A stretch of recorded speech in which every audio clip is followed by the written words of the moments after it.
라는 건 무언가를 자극하기 위해 나오는 건데 왜 나오냐면은 우리 몸에서 필요한 무언가를 자극하기 위해서 나옵니다. 예를 들어서 생장 호르몬 키를 크게 하기 위해서 뼈나 근육을 자극하기 위해 나오는 게 생장 호르몬이에요. 쌤 같은 경우는 혜택을 많이 받지 못했지만 생장 호르몬 혜택을 많이 받으면 키가 많이 자라겠죠.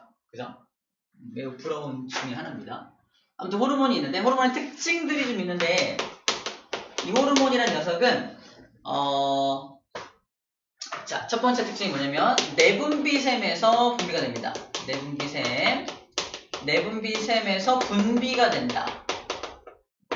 그리고 혈액을 따라서 이동한다. 자기만의 표적 세포 또는 표적 기관을 가진다. 소량을 가지고도 가능하다. 소량만 있어도 효과가 나타난다라는 것도 특징이 되겠습니다. 그 다음에 뭐 CF, 신경하고 어떻게 차이가 나는지 비교해 볼게요. 자, 첫 번째, 내분비샘이라는 게 뭔지 잠깐 보면은 이거 되게 중요한데 내분비샘이라는 게 뭐냐면 안으로 분비하는 샘이야. 샘은 한자어로 선이라고도 해요. 그래서 내분비샘, 내분비선 같은 말이야. 그럼 안으로 분비한다는 게 무슨 말이냐면 여기가 이 녀석이 내분비샘이야. 안녕 나 내분비샘인데 내가 호르몬을 분비할 거야. 호르몬을 땅땅땅땅땅땅 분비를 하면 이게 어디로 가냐면 혈관 안으로 이렇게 들어갑니다. 혈관 안으로 숑 들어가면 혈관을 따라 이동할 거 아니야? 자, 이걸 내분비샘이라 그래. 혈관은 내 몸 안에 있는 거잖아. 내 몸 안에 있는 혈관으로 이렇게 분비하는 게 내분비샘이야. 그럼 이거에 반대되는 개념이 뭐냐면 외분비샘입니다. 외분비샘은 이렇게 이게 외분비샘인데 이렇게 돼가지고 이렇게 돼가지고 여기 만든 녀석을 여기를 이렇게 만든 녀석을 이렇게 밖으로 이렇게 내보내는 게 외분비샘이에요. 분할 되었을까요? 이렇게 내보냅니다. 밖으로 내보내는 게 외분비샘이야. 그러니까 여기를 기준으로 해서 여기가 몸 안, 그러니까 몸 밖이 되는 거지. 몸 밖으로 분비하는 게 외분비샘이야. 여기는 몸 안에서 몸 안으로 분비하는 게 내분비샘이라면은 외분비샘은 몸 밖으로 내보내는 거야. 그런데 완전 웃긴 건 우리 몸을 단순화시키면 요딴 식으로 단순화시킬 수가 있거든요. 이건 잘 봐. 여기가 입이고요. 여기가 항문이에요. 그래서 내가 어떤 음식물을 먹으면 이 음식물이 내 안으로 들어올 수가 없어. 그래서 작게 자르는 거야. 음식물을 작게 자르는 과정을 두 글자로 뭐라 그래? 작게 자르는 거. 작을 수, 될 화. 소화시킨다고 하는 거야. 그 소화가 일어나는 기관. 소화가 일어나는 관은 입, 위, 소장 이런 데가 소화가 일어나는 곳이거든. 여기가 입이야. 여기가 소장이고 여기가 위고 여기가 소장이야. 무슨 말이냐면 입이나 위나 소장은 몸 안이 아니야. 무슨 말이냐면 이렇게 잘게 분해한 녀석을 어디로 흡수하는 거야? 몸 안으로 흡수하는 거야. 그러면 아직 소화 과정 중에 있는 이 녀석들은 몸 안에 들어갔던 적이 없는 거거든. 그러면 여기 요 전체가 몸 밖입니다. 몸 밖이야. 내가 꿀꺽 뭔가 삼켰어. 하지만 아직 내 몸 안에 들어간 건 아니라는 얘기야. 위에 있더라도 소장에 있더라도 대장에 있더라도 아직 내 몸 안에 들어가는 게 아니라는 게 되게 중요해요. 그래서 입에서 방출하는 침 외분비샘입니다. 위에서 분비하는 외분비샘이야. 소장에서 분비하는 소장장의 외분비샘이라니까. 이자의 외분비샘이야. 전부 다. 이 소화관으로 분비하는 모든 것들 다 외분비샘입니다. 이 몸 안으로 분비한다고 생각하면 안 돼. 외분비샘. 그래서 외분비샘을 잘 구분할 수 있어야 되고요. 외분비샘의 특징 중에 하나가 이렇게 생긴 관. 요 통로. 이 통로를 분비관이라고. 분비관을 가지고 있는 게 외분비샘이에요. 분비관 자체가 없죠. 분비관이 없는 게 내분비샘으로 구분하기도 합니다. 그래서 이렇게 다 잘게 외분비샘으로 막 소화액을 분비를 해갖고 분해를 막 시켜서 안으로 막 흡수를 해. 흡수 당하지 못하고 남는 찌꺼기가 몸 밖으로 빠져나옵니다. 요딴 모습으로 빠져나와요. 이게 누구죠?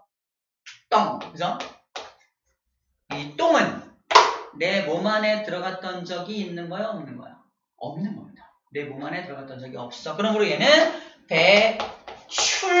배출이라고 표현합니다. 배출. 자, 비교로 배설의 정의가 뭐냐면 배설한다는 건 내 몸 안에 생긴 노폐물을 몸 밖으로 내보내는 과정을 배설이라고 표현을 해요. 몸 안에 생긴 노폐물을 걸러서 몸 밖으로 내보내는 게 배설이야. 그렇다면 이 똥이란 녀석은 내 몸 안에서 생긴 게 아니잖아, 이미. 그러므로 배설의 범주에 들어가지 못합니다. 배출의 개념에 들어가는 거야. 쓰레기를 분리 배출하듯이 배출하는 개념으로 들어가는 거예요. 그래서 배설과 배출을 잘 구분하려면 몸 안과 몸 밖을 잘 구분해야 합니다. 안으로 들어와요. 밖에 있지 말고. 자, 몸 안과 몸 밖을 잘 구분해야 합니다. 아시겠죠? 그래야지 내분비샘과 외분비샘을 잘 구분할 수 있어요. 자, 그렇게 우리 사람한테는 내분비샘이 무려 6가지 내분비샘이 있고요. 조금 있다가 암기법을 통해서 내분비샘 공부를 하게 될 겁니다. 자, 이렇게 내분비샘에서 분비된 호르몬은 혈액을 따라서 이렇게 이동을 합니다. 혈액의 이동 속도가 신경에 비해서는 그다지 빠르지 못하죠. 느리게 이동합니다. 느리게 이동을 해요. 하지만 느리게 이동하지만 혈액을 따라서 지속적으로 이동을 해서 넓은 범위에 걸쳐서 효과를 일으키게 됩니다. 그리고 자기만의 표적 기관을 딱 가져요. 예를 들어서 성장 호르몬, 정확하게는 생장 호르몬은 어디에만 작용하냐면 몸에 있는 근육이나 뼈에만 작용을 합니다. 생장 호르몬이 코에만 작용한 녀석이 하나 있어요. 전래동화 같은 데 나오는 녀석인데 피로 시작한 녀석. 피콜로? 피노키오. 그렇게 잘못된 경우고요. 자기만의 표적 기관이 딱 정해져 있다는 겁니다. 호르몬은 생장 호르몬은 뼈와 근육에만 작용한다. 그죠? 갑상샘 자극 호르몬은 갑상샘에만 작용한다. 이런 식으로 자기만의 표적 기관이 정해져 있는 게 또 호르몬의 특징이라고 이야기하고 있는 거야. 작은 양으로도 크게 효과를 일으킵니다. 하지만 너무 많아도 안 되고 너무 적어도 안 돼요. 생장 호르몬 같은 경우 너무 많으면 거인증이나 말단비대증 같은 게 걸리고요. 너무 적으면 외소증, 난쟁이증 같은 거에 걸립니다. 적당해야 쌤 같은 적당한 키가 나오는 거예요. 아시겠죠? 적당해야 됩니다. 되게 뻔뻔하다, 그죠? 자, 소량으로 효과가 나타나지만 너무 많아도 안 되고 너무 적어도 안 된다라는 것도 기억할 거예요. 좀 이따가 호르몬 분비 이상에서 한 번 더 살펴볼 겁니다. 어떻게 분비가 이상해지면 어떤 일이 발생하는지 보게 될 거예요. 오케이, 신경하고 비교도 다 했네요. 신경하고 비교. 신경은 반대로 신경은 뉴런을 통해서 전달되는 거였고요. 그 다음에 혈액이 아니라 뉴런을 따라서 이동을 하고 이동들이 하다 보니까 속도가 엄청나게 빠르죠. 속도가 빠르고 지속적이지 않고 일시적으로만 빵 신호가 전달됩니다. 지속적이지 않고 일시적으로 신호가 전달돼요. 122쪽 가운데 밑에 쪽에 정리가 되어 있습니다. 한쪽 방향, 일정한 방향으로만 흘러간다는 것도 특징이 되겠네요. 효과가 지속되느냐? 아니야. 지속적이지 않고 호르몬은 지속적이지만 신경의 효과는 빨리 사라져버리게 됩니다. 이게 신경과의 차이점이 되겠네요. 간단하게 호르몬에 대해서 정리해 보았습니다.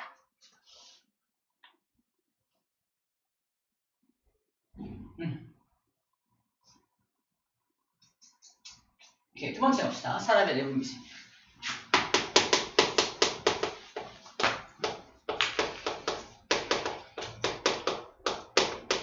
어떻게 암기하나 봐봐.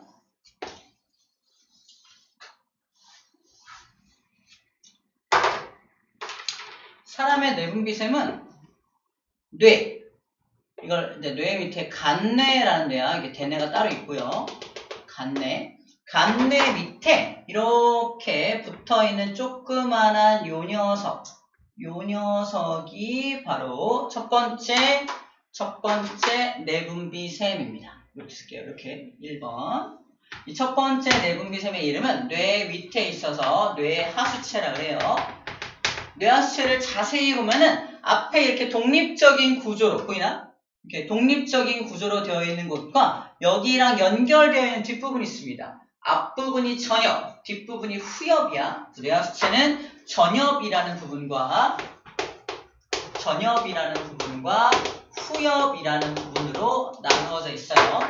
이 책에 그림이 잘 나와 있죠. 앞에 이렇게 독립적으로 되어 있는 부분과 뒤쪽에 시상하부에서 연결되어 있는 부분이 있습니다. 후엽이라고 써 있어요. 그래서 둘은 기능이 좀 다른데 이 전엽은 지가 스스로 호르몬을 지가 만들어서 분비합니다. 독립적이니까. 하지만 후엽은 스스로 만들 수 있는 능력이 없어. 시상하부에서 또는 시상에서 만든 호르몬이 여기 이렇게 내려와서 보관만 되어 있다가 분비하는 곳이라고 생각하면 돼요. 그래서 전엽과 후엽에서 분비하는 호르몬이 좀 다른데 전엽이 독립적으로 만들어낸 것들은 생장호르몬, 갑상샘 자극호르몬, 부신거칠 자극호르몬, 생식샘 자극호르몬 전부 다 자극을 동글동글 해주세요. 자극 뭔가를 더 자극하고 뭔가를 또 자극하고 뭔가를 자극하는 호르몬이 전엽에서 나오는 호르몬들입니다. 자, 뇌는 항상 명령을 내리고 싶어 하기 때문에 뭔가를 자극하고 명령 내리는 게 뇌하수체 전엽에서 하는 것들이다 생각하면 돼요. 여러 가지 생식샘이든 여러 가지 자극하는 것들이 있죠. 그 다음 맨 위에 써져 있는 생장 호르몬은 전엽이거든. 생장 호르몬도 약간 의역하면 뭘 자극하는 거야? 뼈나 근육을 자극하는 거잖아. 그래서 자극하는 것에 키워드를 맞출 수가 있습니다. 그래서 전엽의 키워드는 자극으로 맞춰주고 이 호르몬의 이름을 딱 주고서 이건 어디서 나온 호르몬이야? 그러면은 전엽을 자극을 통해서 찾을 수가 있어요. 다른 데 자극이란 말 들어가 있는 거 봐봐. 쭉 살펴봐. 없어요. 자극자가 들어가 있지 않습니다. 이해됩니까? 그래서 자극이라는 키워드 가지고 이거 전엽이네라고 찾을 수 있다는 거예요. 자, 두 번째 후엽은 이건 따로 외워야 될 것 같아요. 항이뇨 호르몬과 옥시토신이라고 하는 두 가지 호르몬이 후엽에서 나옵니다. 굉장히 유명한 호르몬인데 이 항이뇨 호르몬은 이뇨작용을 막아주는 호르몬이야. 밖으로 오줌이 많이 빠져나가지 못하게 막아주는 호르몬이라서 이 신장에서 수분을 다시 다 재흡수해서 오줌으로 빠져나가는 양이 적게 만들어주는 호르몬, 그걸 항이뇨 호르몬이라고 기억해줘야 합니다. 옥시토신이라는 호르몬은 우리나라 말로는 자궁 수축 호르몬이라고 해서 임신한 여자가 아이를 낳을 때 자궁이 수축되게 만드는 호르몬인데 쟤는 자궁이 한번 수축되면은 계속적으로 아이가 나올 때까지 계속 수축을 일으키는 호르몬이야. 저게 이제 그래서 굉장히 고통을 유발시켜주는 호르몬이기도 한데 유일하게 그 양성 피드백을 일으키는 호르몬이긴 합니다. 옥시토신, 양성 피드백과 음성 피드백은 뒤에서 조금 구별해 줄 건데 양성 피드백의 대표적인 호르몬이 저 옥시토신 밖에 없어요. 양성 피드백.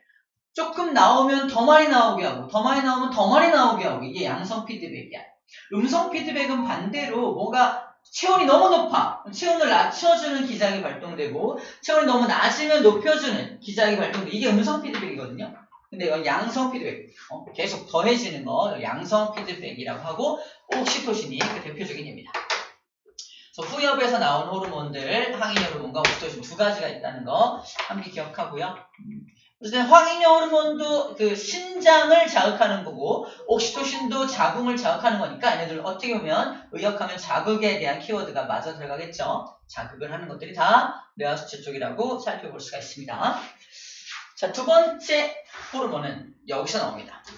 목부위인데 목부위 위에 이렇게 생긴 녀석이 하나 있어요.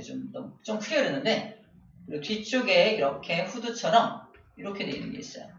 이게 뭐냐면 약간 뒤에서 보면은 이렇게 말려있는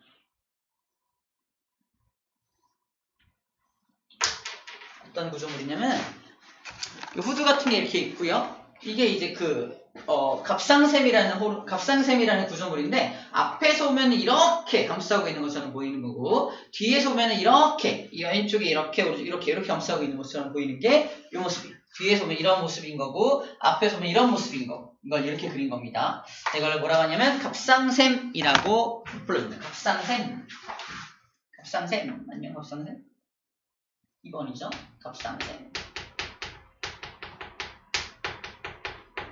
갑상샘. 자, 갑상샘은 이제 앞쪽 부분과 뒤쪽 부분이 나눠지는데 뒤쪽에 이렇게 생긴 구조물들이 있어서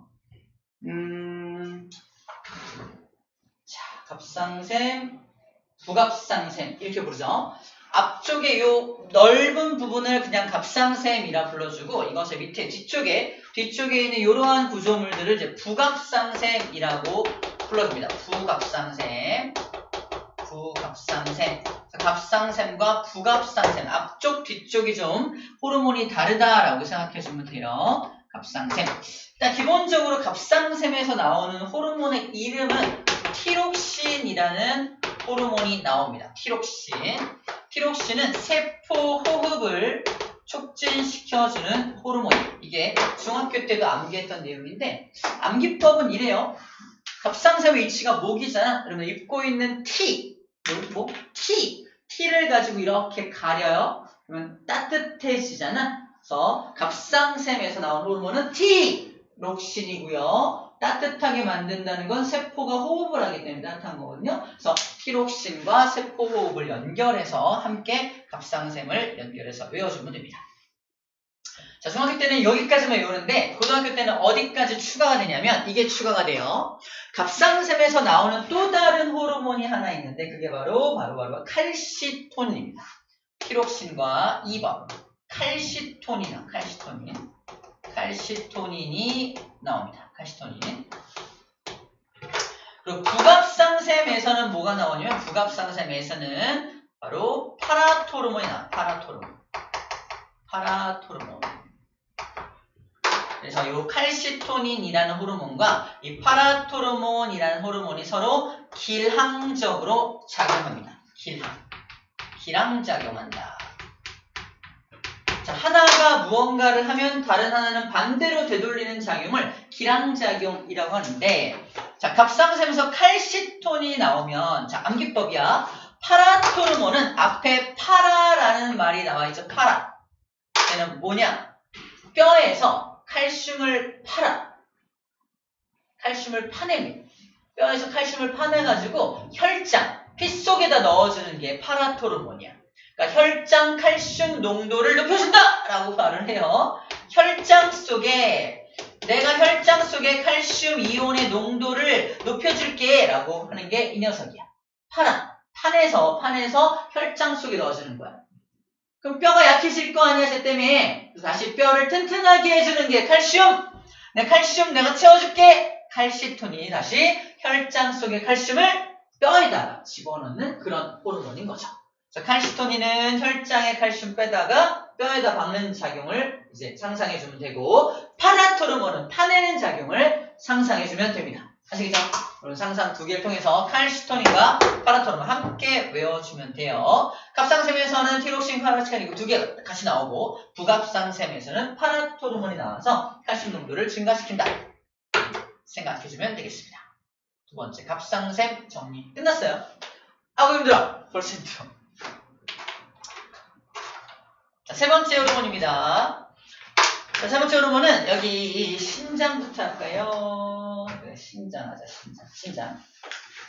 사람 양쪽에 이렇게 양쪽에 신장이 있는데 신장 콩팥이라고도 하죠. 신장 위에 이렇게 삼각형 모양으로 붙어있는 요 녀석이 신장을 도와주는 녀석으로서 부신이라고 합니다. 부신. 안녕 부신. 부신이야 부신. 3번 부신입니다. 신장을 도와줘서 부신인데 부자가 도울 부자야. 반장 도와주는 게 부반장인 것처럼 신장을 도와주는 게 부신장입니다. 부신장. 상인이 신장이 어떻게 돼? 안 재봤다고? 신장이 몇 개냐고? 1개야 2개야 3개야 모르겠다고? 안 세봐서 모르겠네. 잠깨라고 부른 거야. 그다음에 신장이 2개 있습니다. 원래 신장이 2개 있고 신장이 앞쪽에 이렇게 있지 않고 약간 등 쪽에 이렇게 있대요. 그래서 강의할 때 얘기했었는데 권투할 때 배를 때리는 건 반칙이 아닌데 이렇게 돌려가지고 옆구리를 때리거나 등 쪽을 때리면 반칙입니다. 경고를 막 줘요. 이유가 뭐냐면 신장이 파괴될 수 있기 때문에 그래요. 신장이 파괴되면은 피오줌 써요. 오줌이요. 피가 섞여 나오는 오줌을 싸게 됩니다. 신장에서 피를 걸어서 오줌 만들잖아. 근데 그게 파괴돼가지고 피오줌을 쌀 수 있어요. 신장이 파괴되면은 큰일 납니다. 안 됩니다. 그래서 반칙이에요. 그래서 부신에서 나오는 호르몬. 자, 일단 부신에서 나오는 호르몬은 자 겉질과 속질이 있는데 이렇게 합시다. 첫 번째 겉질, 속질. 이미지를 이렇게 그리면 좋은데 여기 지울게요. 부신을 좀 확대하면 쌤이 갖고 있는 이미지는 이래요. 여기 보시면 됩니다.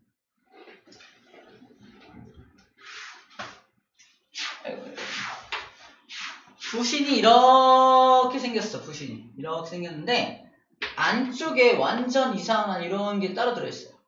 이게 속질이고요. 이건 겉질이야. 색깔부터가 달라. 그래서 이게 한꺼번에 만들어진 게 아니라 이건 속질이잖아. 속질, 얘는 겉질인데 이렇게 표현해요. 색깔부터 다르다는 건 발생 기원 자체가 다릅니다. 발생 기원이 다르다라고 표현해요. 발생 기원이 다르다는 건 만들어진 재료 자체가 다르다는 걸 뜻해요. 그래서 속질과 겉질 중에 자 겉질에 보면은 코르티코이드, 무기질 코르티코이드 이렇게 나오고 속질은 에피네프린 이렇게 나오는데 이 코르티코이드, 알도스테론 이게 뭐냐면 다 지방 성분이야. 노란색으로 쓴 게 뭐냐면 지방 성분이야. 지방 성분으로 되어 있는 거고 속질은 단백질 성분으로 되어 있다라고 보면 돼요. 그래서 겉질에서 만들어지는 호르몬은 지방성 호르몬이 만들어지고 속질에서는 단백질성 호르몬이 만들어진다는 말을 하는 겁니다. 그래서 저 그림을 좀 기억해서 겉질에 이건 좀 기름기 지는 게 겉이 좀 기름기구나 라고 기억하면 되고요. 속질이 단백질이구나 라고 기억하면 되는데 속질에서 나오는 호르몬을 중학교 때 배웠던 건 속질만 외웠어요. 속질만. 이게 그 유명한 아드레날린. 아드레날린이 속질에서 나오는 호르몬이에요. 아드레날린. 다른 말로 노르에피네프린이라고도 부르는데 노르죠. 노르 뺐네 여기는.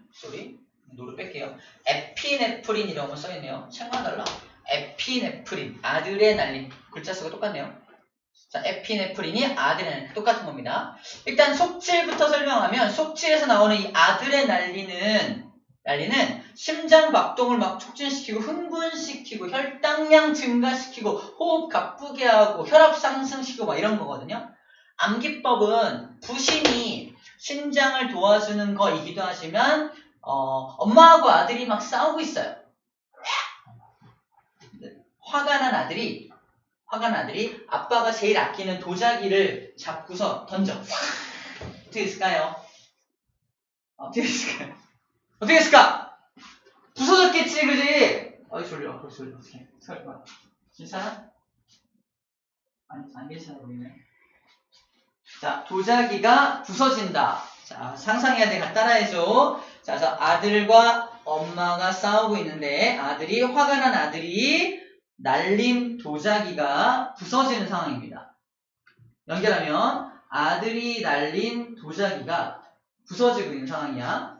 자, 아드레날린이 부신하고 연결되는 거고 아드레날린, 부신, 그때 엄마의 상태가 혈압 상승, 심장 박동 촉진, 그죠? 엄마의 상태가 저 아드레날린의 효과입니다.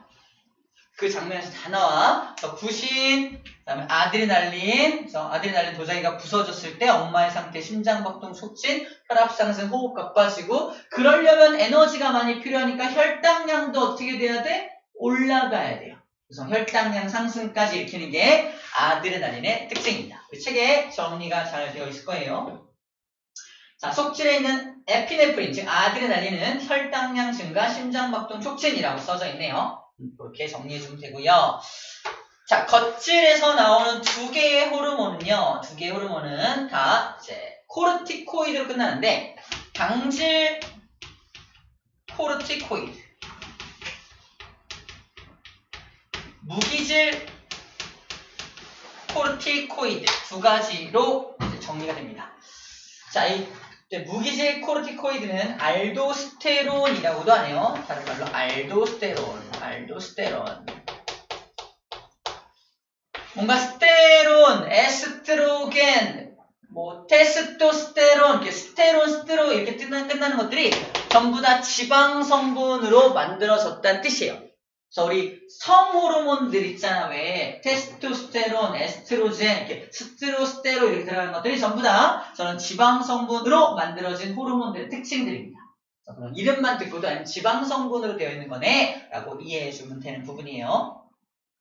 이 알도스테론이라는 녀석은 이제 무기질 코르티코이드, 당질 코르티코이드인데, 자, 당질은 말 그대로 당이 들어있으니까 혈당 수치를 올려주는 어떤 호르몬 중에 하나고요. 무기질 코르티코이드는요, 자, 암기법이 있는데, 여기다 쓰자. 쌤은 무코코라고 그러거든요. 무기질 코르티코이드. 나트륨은 흡수하고요. 칼륨은 버린다. 이게 무기질 코르티코이드의 특징입니다. 봐봐. 나트륨을 흡수한다는 건 내 몸 안에 나트륨을 이제 흡수하는 거니까 내 몸 안에 삼투압을 높여줄 때 저게 나와요. 내 몸이 너무 짜지가 못해. 물을 너무 많이 먹어갖고 지금 너무 내 몸이 너무 묽어. 그럼 나트륨을 다시 재흡수해가지고 염화나트륨 성분을 만들어서 좀 짜게 만들어야 될 거 아니야? 그때 나오는 호르몬이 무기질 코르티코이드. 그래서 무기질 코르티코이드가 나오면 내 몸 안에 삼투압이 좀 더 올라가겠네. 이것 때문에. 대신에 이거 양이온의 수를 맞춰야 되기 때문에, 이온수 맞춰야 되기 때문에 나트륨 흡수하고 칼륨 이온은 버리는 거야. 이건 버려도 상관없으니까. 그래서 얘를 버린다. 그래서 암기법은 무기. 게임을 할 때 이제 무기를 처음에 주는데 처음 무기는 칼을 줘요. 근데 칼을 들고 가다가 총을 발견해. 어떻게 하죠? 칼을 버리고 총을 들어요. 이게 잠깐 업그레이드 되어가는 과정이야. 그래서 무기나 먹고 칼은 버려. 암기법이야. 무기나 먹고 칼은 버려. 오케이? 무기나 먹고 칼은 버려가 무코코 암기법입니다. 무기나 먹고 칼은 버려. 당코코는 당질 코르티코이드, 당코코 같은 게 당질이니까 혈당량을 올려주는 녀석이에요. 그러니까 아드레날린도 혈당량 올려주고 당코코도 혈당량을 올려주죠. 좀 이따 배울 이자에서도 글루카곤이라는 게 또 혈당량 올려주거든요. 혈당량 올려주는 호르몬, 혈당량을 올려주는 내분비샘이 좀 여러 가지가 있습니다. 이렇게 정리해주면 되겠네요. 다 있고요. 마지막 이자는 어딨냐? 우리 소화액을 분비하는 녀석이 이자인데 이자에서는 이렇게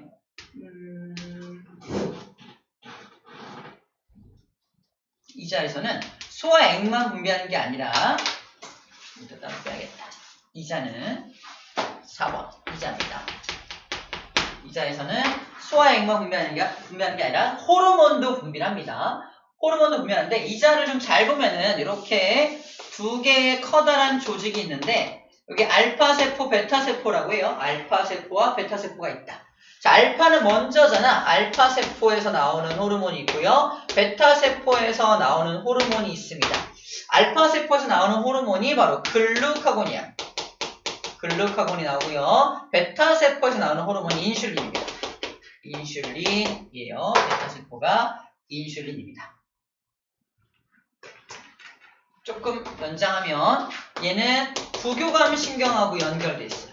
부교감하고 연결되어 있고요. 얘는 교감신경하고 연결이 되어 있습니다. 왜 교감신경 기억나? 교감신경이 어떤 역할이에요? 심장박동 촉진시키고 막 흥분시키고 날 짜증나게 막 하잖아. 그때 필요했던 게 뭐냐면 혈당량도 올려줬었거든요. 바로 글루카곤이 혈당을 올려주는 호르몬이고요. 반대로 혈당을 낮춰주는 호르몬이 인슐린이거든요. 그래서 혈당을 올리고 낮춘다. 얘가 혈당을 올려주는 녀석이고 혈당을 낮춰주는 녀석입니다. 이자에서 두 가지 호르몬이 나와요.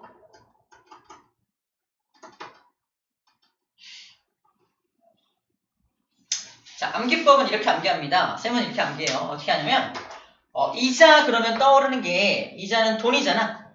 돈. 신성한 교실에서 돈 얘기를 할 수 없으니까 돈을 뭐로 바꾸자? 설탕으로 바꿉니다. 그래서 설탕을 받으러 일단 먼저 설탕을 받으러, 즉 이자를 받으러 먼저 어디 간다? 글루가곤 합니다. 그래서 글루가곤이 먼저 간 거니까 알파 먼저 가서 글루가곤에서 받은 게 설탕이니까 혈당량이 올라가겠네. 혈당이 올라가는 것까지 함께 암기할 수 있고요. 만약에 더 이상 나한테 설탕을 안 줘. 그러면은 나중에 어떻게 해야 돼요? 안 살리면 되죠. 그죠? 좀 억지야. 알아? 인정.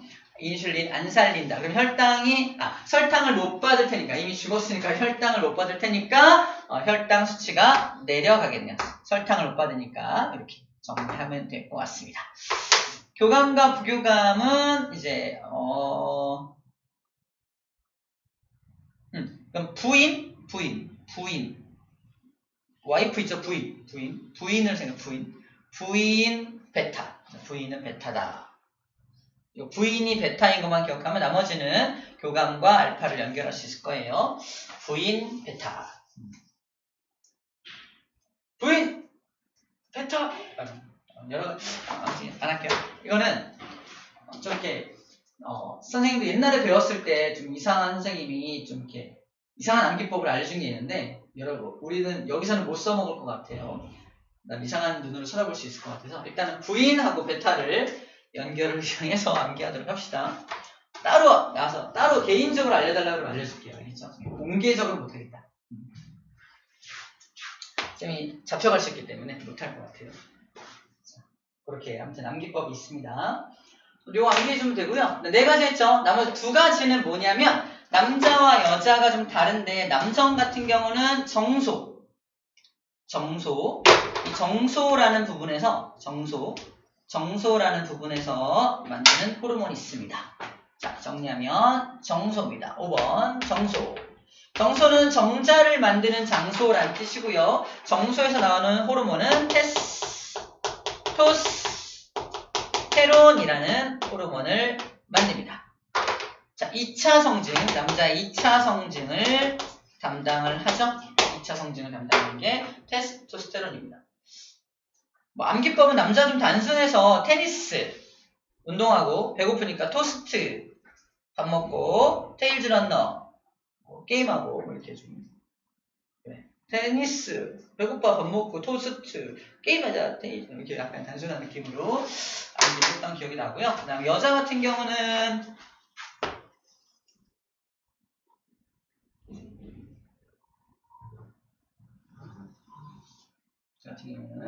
자궁이 이렇게 있고요.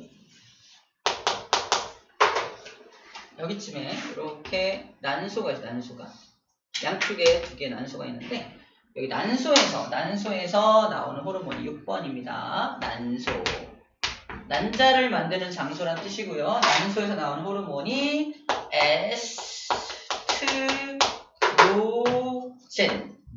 에스트로젠이 소개가 되어 있을 겁니다. 에스트로젠이 소개되어 있고요. 에스트로젠은 2차 성징을 담당하는 게 에스트로젠이고요. 그다음에 임신과 관련된 게 프로게스테론이 바로 임신과 출산과 관련된 호르몬입니다. 둘 다 난소에서 나오는 것들이에요. 자, 특징이 뭐야? 봐봐. 습드로 보여? 습대론 보입니까? 이런 것들 아까 뭐라 했었죠? 이런 것들이 다 보다 지방성분 호르몬이라 해서 지방성분 호르몬, 스테론, 스트로 이런 것들이 다 지방성분의 호르몬들이에요. 저기 무기질, 겉질에서 나오는 당코코나 무코코가 다 이런 스테론 호르몬이고, 나머지 다시 말해서 부신의 겉질 그리고 정소, 난소 여기서 나오는 호르몬은 다 지방성 호르몬이고요. 나머지는 다 단백질성 호르몬이에요. 그래서 이런 거를 잠깐 예를 들어 볼게요. 쌤이 키가 크고 싶어갖고 생장 호르몬을 약국에서 사가지고 먹으면 효과가 있을까요? 효과가 없어요. 왜냐하면 생장 호르몬은 단백질성 호르몬이라서 내가 먹는 즉시 뭐가 일어나요? 소화가 일어나서 완전 다 따로 아미노산으로 바뀌어버려. 효과를 잃어버리는 거야. 근데 지방성 호르몬은 좀 달라. 지방성 호르몬은 구강투여, 즉 사서 먹으면 어떻게 돼요? 예를 들어서 피임약 같은 것들이 다 지방성 호르몬인데 피임약을 먹으면 어떻게 됩니까?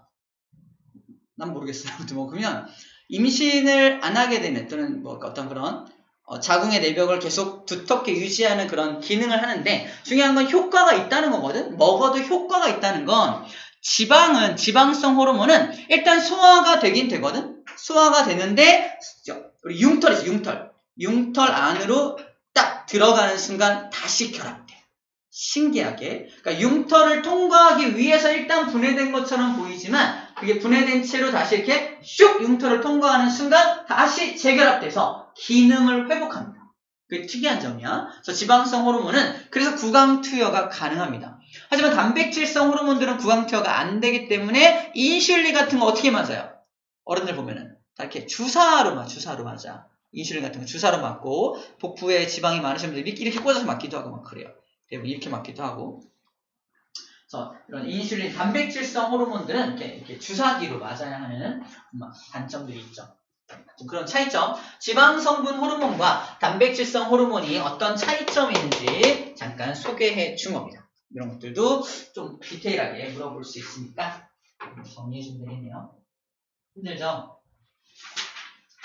자, 마지막. 호르몬 분비 이상에 따른 그거 하나만 정리하고 잠깐 문제 풀고 쉴게요. 봐봐. 우리 책에 나와 있는 거 볼게요. 바로 보면은 티록신부터 보여주면요. 123쪽입니다. 123쪽에 티록신부터 보면은 티록신이 너무 많이 나온다. 어떻게 돼요? 티록신의 기능이 뭐지? 세포호흡의 촉진이잖아. 세포호흡이 너무 많이 일어나면은 이걸 갑상샘 기능 항진증이라고 해요. 티록신 너무 많이 나오는 거. 갑상샘의 기능이 너무 커지는 거야. 갑상샘 기능 항진증이 되면은 열이 너무 많이 나요. 열이 너무 많은 열이 나게 돼요. 몸에서 너무 많은 열이 나게 되니까 몸에 살이 쪽쪽쪽쪽 빠집니다. 막 되게 마르게 돼요. 갑상샘이 너무 이제 과다하게 그렇게 작용을 하면은. 잠깐만요. 그래서 잠깐 띄워놓고 하면은 볼게요.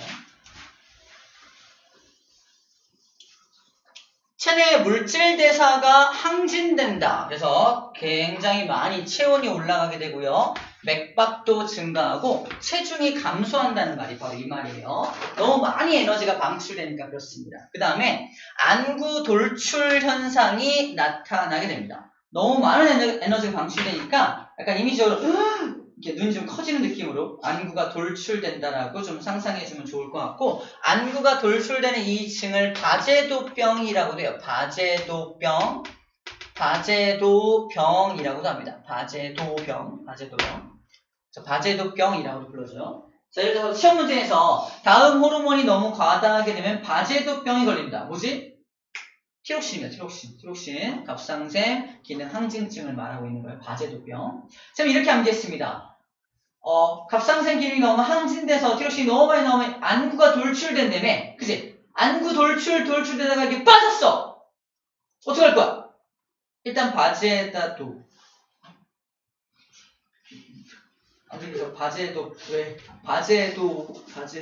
잠깐만, 여기 있어요. 바제도병 이렇게 외워주면 어떨까요? 이걸 어떻게 기억하겠어요, 이거를. 요딴 방법을 기억했습니다. 바제도병이 안구 돌출증이에요. 반대로 티록신이 너무 안 나와. 몸이 되게 추운데 티록신이 나와야 돼. 추우면 티록신이 나와서 몸을 따뜻하게 해줘야 되는데 추움에도 불구하고 티록신이 안 나와. 결핍증입니다. 어떻게 되겠어요? 물질 대사가 잘 안 일어나겠죠? 너무 추워. 너무 춥고요. 그 다음에 밖으로 열이 발산이 안 되니까 체중이 막 증가해요. 바로 밖으로 에너지를 많이 소모하지 못하니까 체중이 증가하게 됩니다. 어린아이 같은 경우는 물질 대사가 안 일어나니까 생장도 안 일어나는 일이 발생하게 되겠네요. 지능이 떨어질 수 있다고 합니다. 이게 티록신에 대한 내용이에요. 자, 두 번째. 생장 호르몬, 아까 했던 거죠. 생장 호르몬이 너무 많이 나오면 과다하면 거인증, 말단 비대증, 결핍되면은 소인증, 외소증 같은 게 나타나게 됩니다. 말단 비대증은 코끝, 손끝, 발끝, 머리끝 이런 말단, 몸의 말단부만 좀 자라나는 그런 게 말단 비대증이에요. 최홍만이 말단 비대증이래요. 최홍만 알죠? 최홍만 말단 비대증이라고 합니다. 손, 발, 몸의 말단부가 커지는 게 말단 비대증입니다. 자, 항이뇨 호르몬, 이뇨작용을 막아주는 호르몬 어디서 나왔냐면 뇌하수체 후엽에서 나왔던 호르몬이에요. 항이뇨 호르몬이 안 나와. 이뇨작용을 막지 못해. 그 이뇨작용이 콸콸콸콸 나가겠네. 오줌이 너무 많이 나가는 증상을 요붕증이라고 불러줍니다. 요붕증. 다량의 오줌이 빠져나옵니다. 예를 들어서 이럴 때 요붕증 증상이 항상 나타나는데 쌤이 어저께 맥주 한 잔을 먹었어요. 500cc 맥주 한 잔을 먹었다. 화장실을 10번 갔어요. 3000cc를 쌌어요. 1000cc, 500cc 마시고 3000을 싸면 몸에 있는 수분이 빠져나가는 거잖아. 알코올이 약간 그렇게 만들어. 그래서 왜 술 먹은 다음날 여보 물 좀 줘 이러는 게 수분이 빠져나가서 그런 걸 생각하면 됩니다. 그래서 이런 알코올 성분이 약간의 요붕증 증상을 일으킨다 보면 돼요. 맥주 한 잔 마시면 화장실 엄청 많이 가는 그런 것들이 요붕증 증상 중에 하나라고 보면 돼요. 항이뇨 호르몬 결핍증입니다. 자, 인슐린이 안 나오면 인슐린은 혈당을 낮춰주는 녀석인데 이따 배우겠지만 인슐린이 어떻게 혈당을 낮춰주냐면 피 속에 있는 당분을 뜯어다가 간에다가 저장을 막 해요.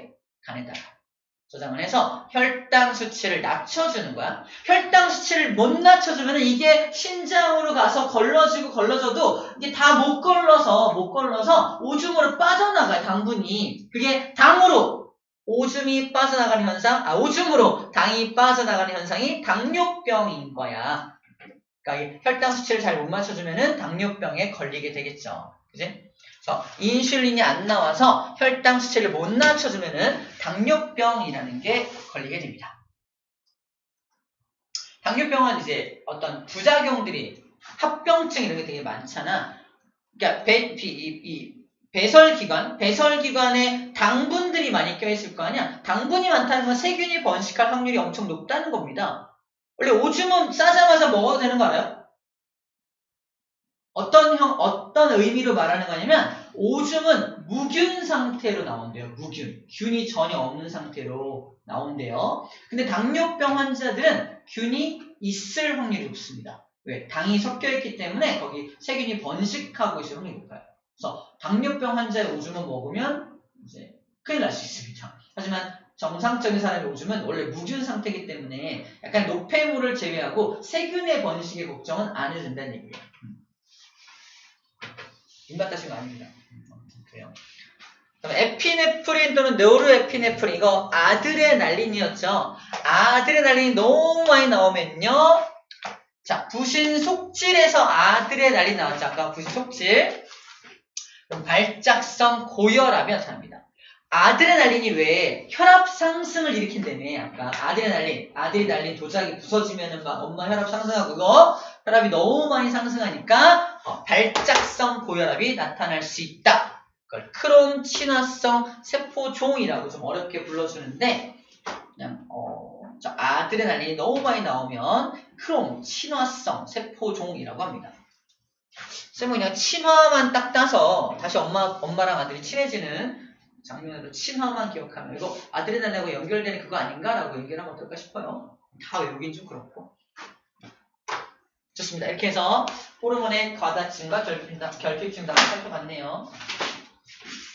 124쪽에 문제 풀이 나오는데 문제 풀려 있는 사람도 많을 거예요. 한 번 더 뽑아줄 테니까 잠깐 풀고 안 푼 사람 풀고 나머지 잠깐만 쉬었다 할게요.